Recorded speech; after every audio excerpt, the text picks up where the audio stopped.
Howdy and welcome to the Mr. Maple Show. We're live at an open house. I'm standing here with Ken. We're about to give you his top 5 Japanese maples. Y'all, if you ever get a chance to come to our open houses, we typically do one on Memorial Day, one on Labor Day. That's on the days themselves, not the weekend. So we'd love to have you out here on Memorial Day or Labor Day. There's always be details on our website and we send it out in our weekly emails. So make sure you sign up. But guys, Ken, how long have you been growing Japanese maples? 25 years now. And you're now in Augusta area. I am. So Augusta, Georgia or Augusta, South Carolina? It's only one Augusta. It's Augusta, Georgia. Okay, so I'm in Augusta, Georgia, originally from Atlanta. Have loved Japanese maples my whole life. As soon as I bought my first house at the age of 21, got 2 blood goods. Well, blood good and an Emperor one. Come to find out, they sold it as blood good at Pike, but it ended up being an Emperor one after I kept looking at it. And we'll definitely get it to the top 5, but Pike is one of the reasons that I got into it, and an old nursery, local nursery that's now out of business that was in Atlanta as well. So. Yeah. And when it comes to Japanese maples, it's one of those things where once you get one, you end up just getting another and another and another. So how many Japanese maples do you have now?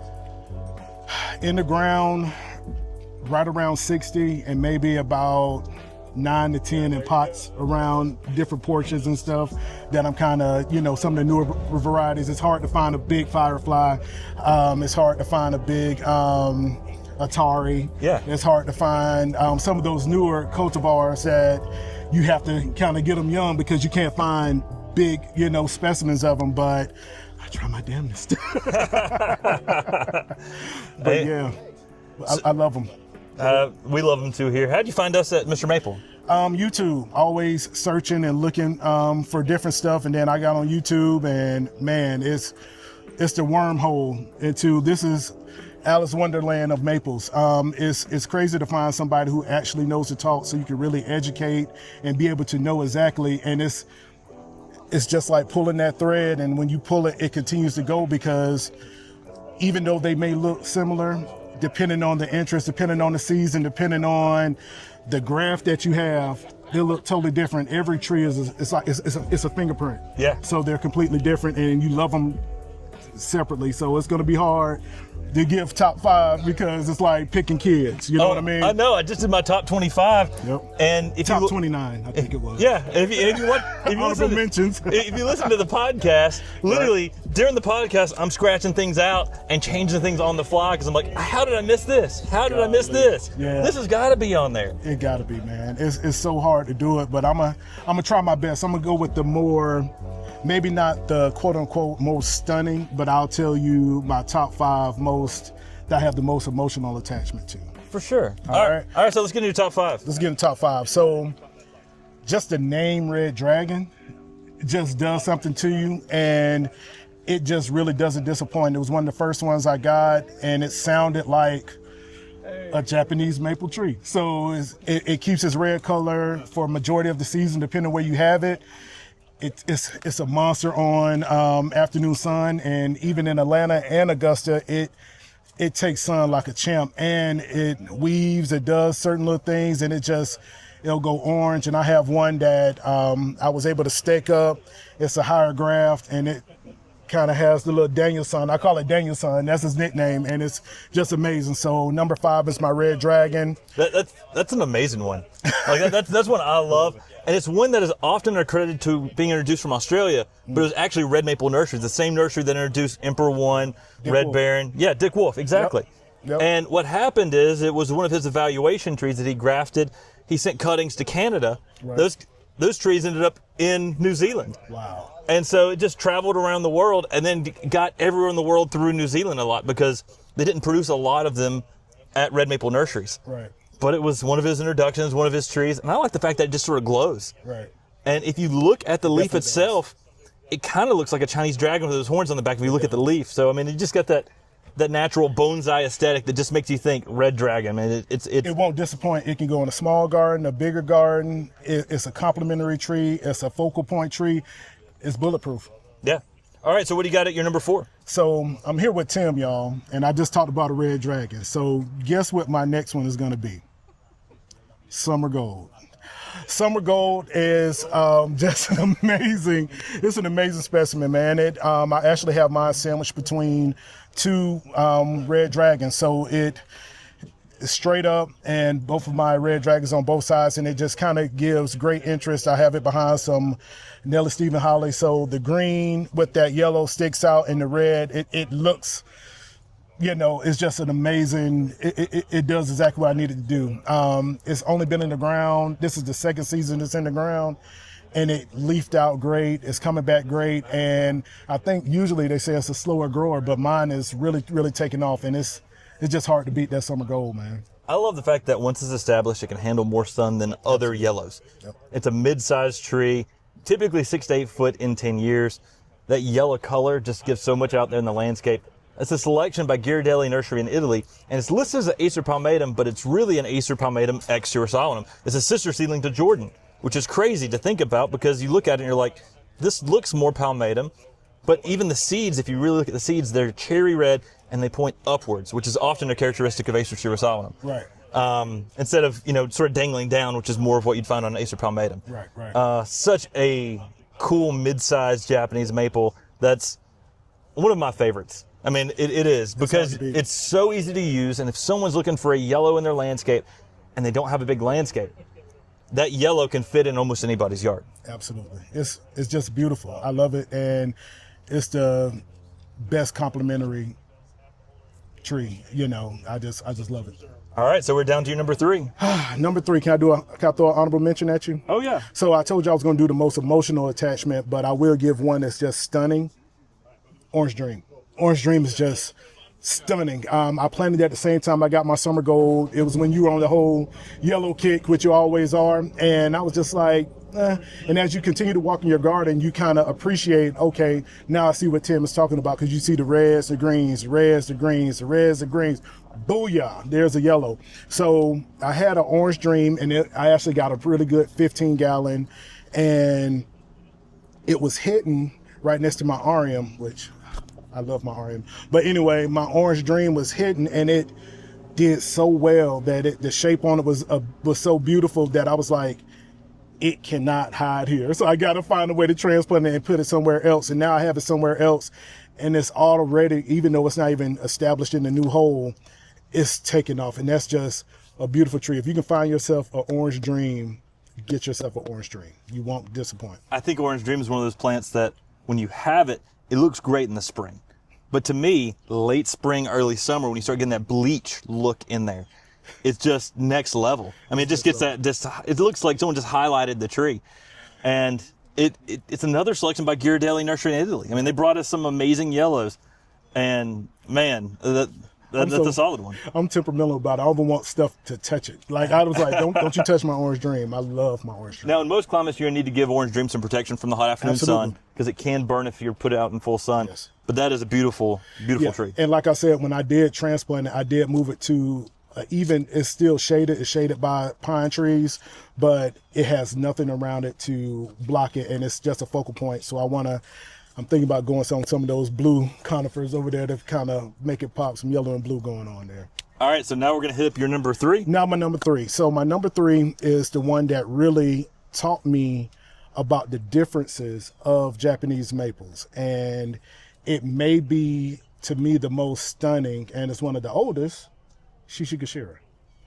Shishigashira was after I told you about my two first, my Blood Good and my Emperor One, I wanted to get something different. And I went and I just saw it, and I was like, I've never seen anything that dark green. And then when I found out that it was a Japanese maple, I was like, what? And it was lion's head. Didn't even know anything about a Shishigashira at the time, but it was lion's head. And it was just so beautiful. And the funny thing is, now with knowledge, the first thing that the guy said was, it's a green Japanese maple, so you got to keep it in the shade. And that's the most misconceived notion, because Shishigashira is a tank, man. It can take anything, and it takes full sun, and you take care of it, man. Mine has moss on it. It has a little bit of lichen. It scared me about the lichen, but I know it adds the character to it. And sometimes it has a little dieback. You cut it off, and man, it gets mad, and it's a tank, man. It's such a beautiful thing. It leaves out amazing. It goes back in amazing. It just has so much interest. And it's the one that tells you every Japanese maple is not the same. So Shishigashira is definitely my number 3. I mean, it's a classic from the 1700s. It's one that was It's crazy that in the 1700s they already had something this diverse. Where you have your typical Japanese maple, then you've got a Shishigashira that's got this just tightly textured, curled up leaf. That's got that dark green foliage that's a different shade of green than everything else. It's nothing else like that. It's got that presence about it. It's just regal. It just stands there, dense. It just looks like it's something that's just like a king out there in the garden. I even like the sound. If you ruffle the leaf, it makes a sound. Yeah. You know, it creates texture. It does everything you want it to do. Now, one of the things that's hard to find on Shishigashira are those seeds. And those seeds on them are tiny, tiny. I mean, we're talking, they're super tiny. We had a 10-gallon over here. I don't know if it's still here, but it had seeds all over it. And I was just like, I was halfway tempted to keep it just to look through the seeds. Now you got me wanting to inspect mine because I've never seen seeds on it. I've had it for years. The best way is, if you're looking for Shishigashira seed, okay, is to have it planted near a walkway. Have it planted near something that when the seeds fall, they're on something besides the ground because it's hard to spot. Okay. And then Dr. Charles Murray, who collected the 1700s maples, we did a 1700s podcast with him. He loved Shishigashira. And he would always say that you have to just barely cover the seeds of Shishigashira with dirt, because if you cover them too much, they don't pop up through the soil because they're so small. So small, right. And so cool. Yeah. So cool. And love that. When we went and visited Jim Baggett, okay, he's a breeder at Oregon State University. He's the one that started developing the Acer Shiraz Autumn hybrids and then gave them to Talon Buckholz, which became Sensu, Kauai, Green River, okay, Mikado. Like a lot of those cool, the genetics started with Jim Baggett. Okay. And he had tons of bonsai seedlings, all Shishigashira. Wow. And I remembered walking through, and we've got it on film too, and we're walking through and looking at all these different seedlings, and I'm like, look at the fall color on that one. Look at this one's a little bit different. So I had to ask him about genetics. Mm-hmm. And I said, have you ever found a variegated one? He said, oh yeah. He said, the thing was too vigorous though. It didn't make good bonsai, so I threw it out. Can you believe that? Oh, my heart just hit. Oh my God, I can't believe that. But it's amazing. Didn't the similar thing kind of happen with Arium too? It was discarded as trash at first or something like that. I think I had read on. They like threw that across. Philip von Seelbold threw it off onto the side of a bank. Right, that's what it was. To Esfeld Nursery, yeah. That's what it was. But man, can't say enough about Shishi. Oh yeah. So we're down to your number two? Number two. So number two, right there, we were talking about Ghirardelli before. When you grow up a little bit more and you get a stronger palate for the red upright maple, you gotta have a Fireglow. And my Fireglows are on both sides. I got them like twins. They're on both sides of my Shishigashira right in the front, and you're talking about a walkway. So when you come in my house, right next to the walkway, you have the Shishi in the middle, which is the focal point, and you have these two Fireglows, and I got them uniquely planted right next to my gutters. So when the gutter runs off and it's on an incline, they perfect drainage. Don't listen to me and hear overwatering. You hear perfect drainage.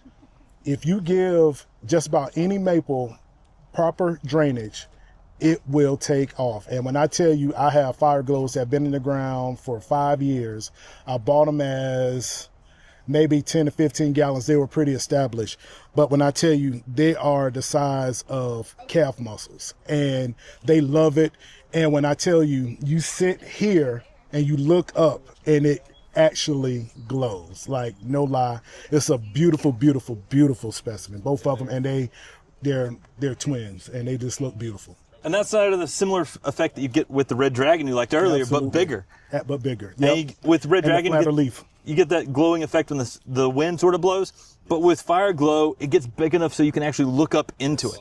Yes. And if you're up to just putting a bench out there, yes, and just going out there and just appreciating nature, I mean, that is an amazing way to do it. Just go sit underneath a tree that just sort of glows, because it's got orange to the back side of the leaf, red on the top, and when that sunlight comes through, if it's morning sun, afternoon sun, and just hits that leaf, you just get that just glisten across the tree that just makes that tree stand out. It's amazing, man. I can't say enough about the Fireglow. It's just, everybody needs one, because it's just hard to have a yard that can contain, especially today, a Bloodgood or Emperor one or something like that. But it gives you that, and like I said, I'm zone 7, and it takes a beating, and they really never go green. They never really go green. Yeah. Yep.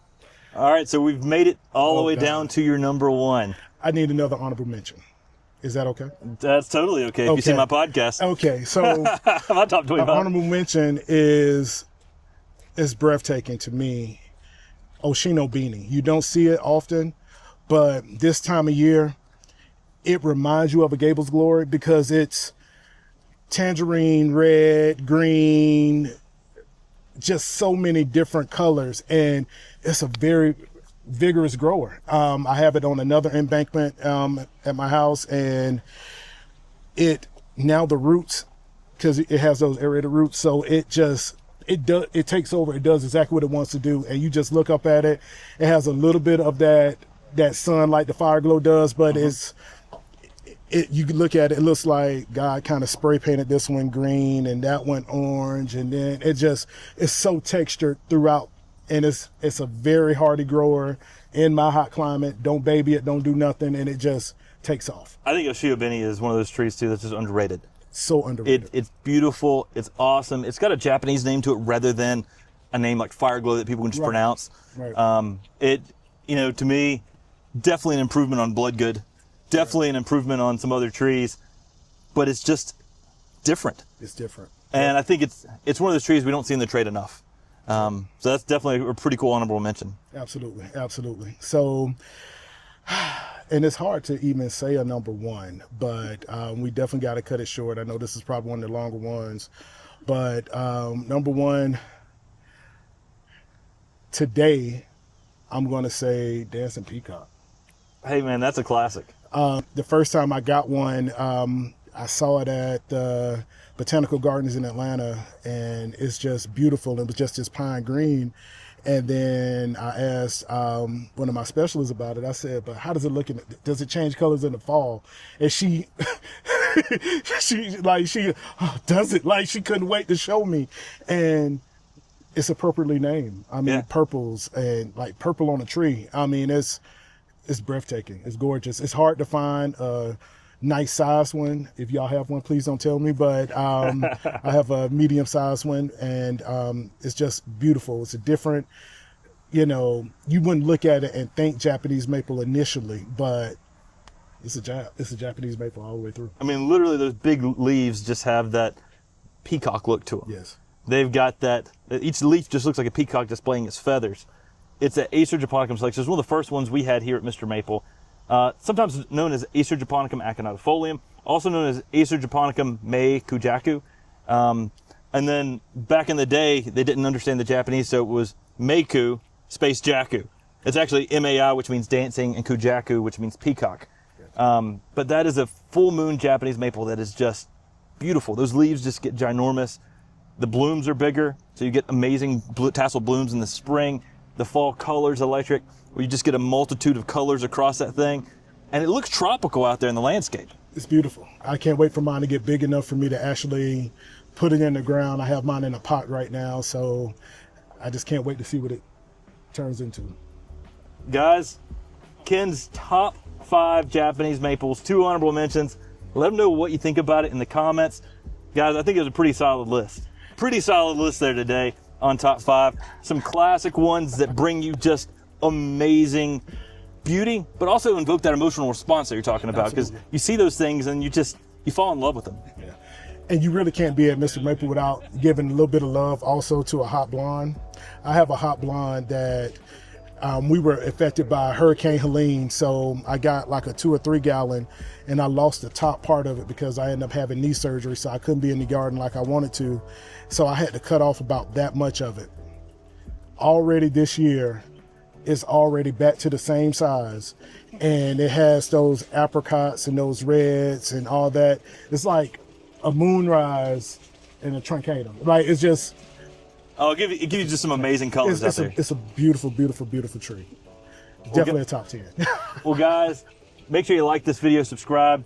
Always, we appreciate it if you just shop us on MrMaple.com. And if you can make it out of these open houses, we'd love to shoot a top 5 with you if you come out here like Ken did today. And guys, as always, take care, God bless, and have a great day.